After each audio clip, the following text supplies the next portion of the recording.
और यहाँ पर आपको बैंकिंग कोर्ट के हवाले से अहम खबर से आगाह करेंगे। बैंकिंग अदालत लाहौर में मनी लॉन्ड्रिंग केस शहबाज शरीफ और हमजा की अबूरी जमानत में 25 सितंबर तक तौसी कर दी गई है। DGFI आइंदा समात पर पेशरफ रिपोर्ट के साथ पेश हों, ये हुक्म दिया गया है। अदालत ने शहबाज शरीफ और हमजा के खिलाफ जारी तफ्तीश पर अदम इत्मीनान का इजहार किया। बताएं 2 माह में 2 से 4 लाइन्स लिखने के अलावा क्या किया गया। अदालत ने कहा कि आपकी डायरी तो बता रही है कि कुछ भी नहीं हो रहा, आइंदा समात पर हवाई बातें नहीं सुनूंगा। बैंकिंग कोर्ट के जज की जानिब से बरहमी का इजहार किया गया। ये केस नैब में दायर केस की नकल है। शहबाज शरीफ ने अदालत में ये बयान दिया, ये नैब वाला केस है तो हायर फोरम से रुजू करें।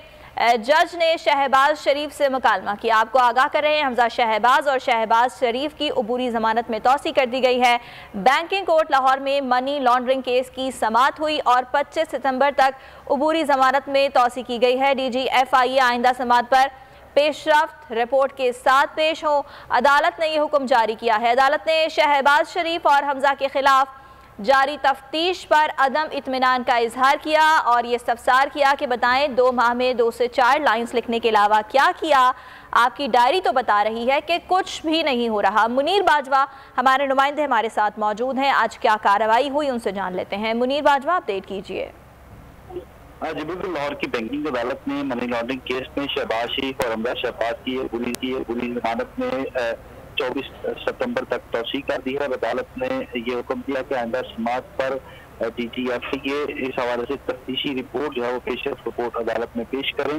ड्यूटी जज मोहम्मद असलम गोंदल ने इन जमानत की दरख्वास्तों पर समात शुरू की तो शहबाज शरीफ और हमजा शहबाज की हाजिरी मुकम्मल की गई, जबकि अदालत ने तफ्तीशी अफसर से इख्तियार किया कि इस केस में इन पर इल्जाम क्या और ये स्टेज पर पहुंची है, जिस पर तफ्तीशी अफसर ने बताया कि कुछ अकाउंट्स खोले गए जिसमें मशकूक तरसीलात हुई और अदालत ने इस हवाले से रिकॉर्ड जो है वो पेश करने का हुक्म दिया। और अदालत ने ये इस्तफसार किया कि 2 माह से ज्यादा अरसा हो चुका है और जुलाई के महीने में आखिरी दफा डेली डायरी पर इंदराज किया गया था तफ्तीशी अफसर की जानिब से। इतने अरसे से FIA ने क्या किया है अभी तक कुछ सामने नहीं आ रहा। अदालत ने FIA की तफ्तीश पर अदम इत्मीनान का इजहार करते हुए कहा कि आइंदा समात पर DGFI खुद पेश हों और इस हवाले से तफ्तीशी रिपोर्ट अदालत में इस दौरान। ठीक है, सब्सक्राइब करें और बेल दबाएं ताकि कोई खबर रह न जाए।